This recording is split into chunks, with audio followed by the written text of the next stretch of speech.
करे जो थर थर लग जान जाई कोई से में करी माई तोहरो विदाई कपता करे जो थर थर लग जान जाई छोड़ जाए तो बड़ी परेशानी आई बेटा के अखिया में पानी आई याद सब कहानी आई बेटा के अखिया में पानी आई याद सब कहानी आई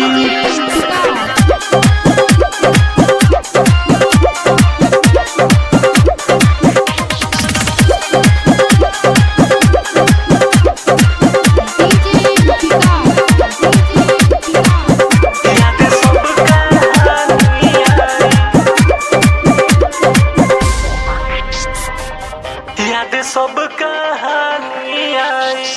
9 दिन संगे हंसलू हंसवलू अब मंगेलू विदाई हो ऐसन रीत तू काहेला बोला देलू मैया बनाई हो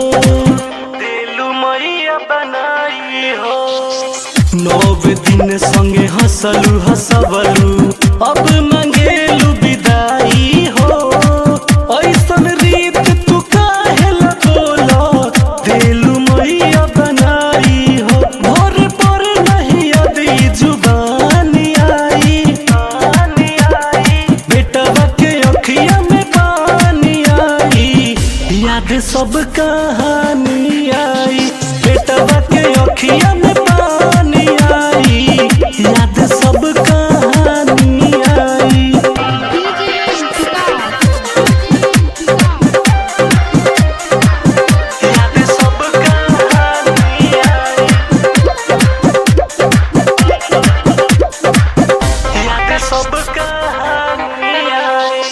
जेतने मैया कोमल तू रहलू उतने भइलू कठोर हो राइटर केस के अखिया से माई देखो गिरतलो रहो देखो गिरतलो रहो जेतने मैया कोमल तू रहलू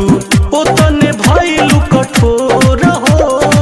मासूम राज के अखिया से माई देखो गिरतलो रहो अरे जोइबू तो जिंदगी में हानि आई